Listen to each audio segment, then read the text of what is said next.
There's a single spell in Dungeons & Dragons 5th edition that's been around since the game's inception, and it's had a dramatic hand in shaping the way the game is actually played, whether you may have realized it or not. Its impacts can be felt, and it's not insignificant. To be clear, I'm not saying that the impacts of the spell are something that affects every table or that even bothers every player. It certainly doesn't. While I can confidently say that it's never really created any overt issues during any of my games, when I sit back and think about it, it's hard to deny that it hasn't absolutely influenced my table in at least some way. Whether that influence is negative or not is something I'm not entirely sure about, but what I do know is that this is something that comes up in discussions quite frequently in relation to 5e, and now that the designers have a genuine opportunity to overhaul it and dampen those impacts, it seems, for now at least, that they're turning a blind eye to it. I am of course talking about the first level spell, Healing Word.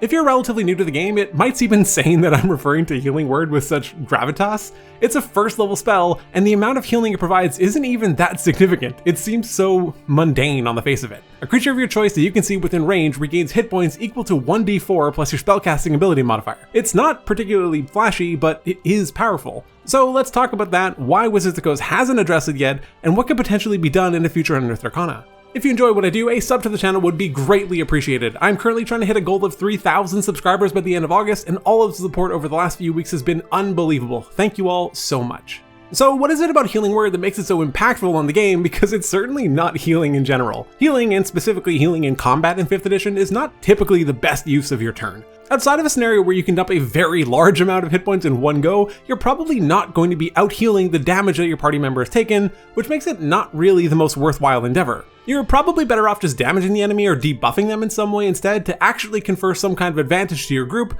though obviously this does not always apply. Instead, what makes Healing Word so good is the interaction that it has on death and dying in 5e. Since the release of 5th edition, the mechanics for dying have always felt a little bit odd. I'm not referring to the whole instant death thing, this is more about the quote-unquote normal way of dying in the game, like what would typically happen during combat. The reason I say it feels odd is because, mechanically at least, it's a little bit of a long and drawn-out process. The turn after you go down, you begin making death saving throws, needing to make 3 successful saves to become stable, or failing 3 to die. A natural 20 sends you to 1 hit point, whereas a natural 1 counts as 2 failures. Yeah, narratively it all happens in like 15 seconds, and with critical hits counting as 2 failures, and you also having the prone condition, it can get pretty #dicey from time to time. I'm not necessarily saying that dying is too hard in 5th edition. That's not what this is about. What I am saying though is that generally speaking, because of the way the initiative system works, and because most DMs are probably not actively trying to kill a party member, and because of the existence of spells like Healing Word, is that death as a consequence does not necessarily feel all that threatening. This is only amplified once your party has gained a few levels and the threat of an instant death is largely mitigated. Once they realize that they are just as effective at 1 hit point as they are at 100 hit points,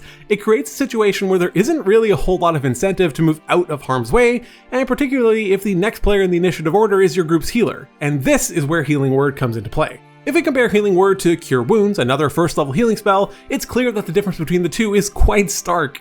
While Cure Wounds does offer more healing than Healing Word does, 1d8 plus your ability modifier rather than 1d4 plus your ability modifier, it also requires you to physically touch the target, it has both verbal and somatic components, and most importantly, it costs an action. Healing Word, on the other hand, has a range of 60 feet, only requires verbal components, and can be cast as a bonus action. This is a really big deal since the player doesn't need to sacrifice the bulk of their turn to potentially risk moving into a more dangerous position to successfully heal the target. And as you'll see, the fact that it doesn't heal for quite as many hit points is pretty much completely irrelevant. As I touched on earlier, the only hit point in D&D that truly matters is your last one. The game does not punish you for being low on hit points, just like it doesn't reward you for being high on hit points. Outside of maybe Power Word Kill, I guess, but even the new version of that still deals damage regardless. But I digress. Even being dropped to 0 hit points and falling unconscious does not necessarily have any immediate negative impacts either. If the enemy takes you down and that's the end of their turn, there's not really much to worry about provided there isn't another hostile creature up next in the initiative order that only has a desire to kill you for some reason. So now if you have a bard, cleric, or druid in your party and they have Healing Word prepared, they're up next, or even just soon, there's even less to worry about. They can simply cast a spell, bring you back up just in time for you to be able to do it all over again. This is what gets referred to as the death yo-yo in D&D, and it's probably one of the most immersion breaking elements of the system, for me at least.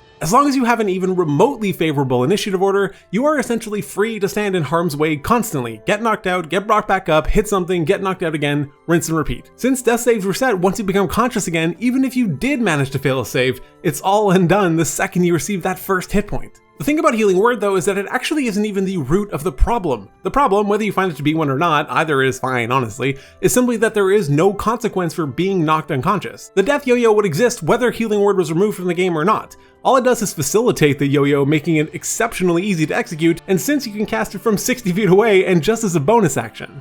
The spell taps into something of a loophole in the game's design and allows you to exploit it in a completely legitimate way. I don't know whether this was intentional or whether it was a glaring omission, though I'm starting to lean towards it being intentional since it's been around for a decade now, and none of the 6 One D&D Unearthed Arcana documents have even addressed it. Actually, that's not technically true. Most healing spells in One D&D have been changed to be abjuration spells, which is admittedly more fitting. However, now the Circle of the Moon Druid's 3rd level combat wild shape feature allows the Druid to still be able to cast any of their abjuration spells even while they're in wild shape, provided that there's no material cost, which conveniently Healing Word does not have. And just in case your life cleric was running low on spell slots, now whenever they cast one of their prepared abjuration spells from the divine list, they can convert an amount of uses of channel divinity into a spell slot of the same level. So they've actually kind of made it even easier to enable the yo-yo.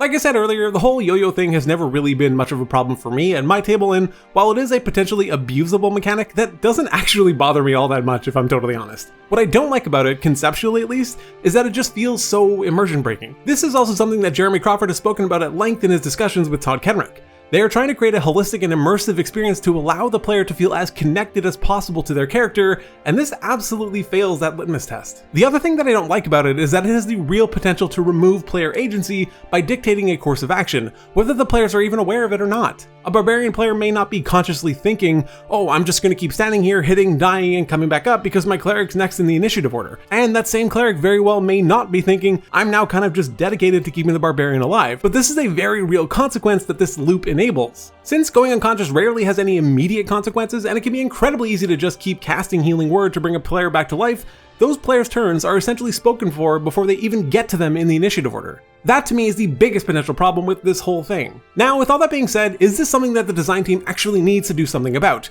I guess that's a question for them to answer and for us to pose in the survey responses if we feel so inclined. Like I mentioned at the top of the video, it's not something that will necessarily bother everyone overtly, but there are some inherent side effects that are present as a result of the combination like this existing in the game that can influence play without conscious realization. Presumably this has been left in for so long because the team feels that the cost of removing it would not be offset by the benefit that that would bring. And that could be entirely true, who am I to say? But what if they did want to address the death yo-yo loop in some way? What could they actually do about it? It is entirely possible that it is something that's on the radar to fix, but they just haven't got around to it yet since they've been prioritizing the main classes, so let's create some discussion on the topic. From where I'm sitting, and this may come as a surprise considering how much I kind of complained about it during the whole of this video, I don't really think the answer has anything to do with Healing Word. It's incredibly powerful, that is true, but a large portion of its power is dictated by the lack of consequences for falling unconscious. I think that's where they should start looking, and ironically, I think they had actually created a system that would have been nearly perfect to address this concern in the first 4 Unearthed Arcanas for One D&D,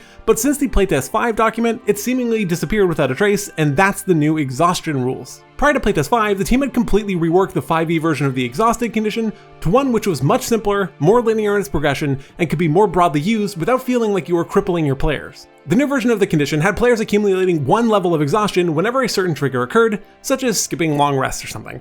You could accumulate up to 10 levels of exhaustion before ultimately dying, and each level would subtract 1 from your roll during any d20 test. I was not alone in praising this system. It had some pretty widespread love throughout the community, and even as someone who is a relatively frequent user of the 5e version of exhaustion, I was fully ready to switch over immediately.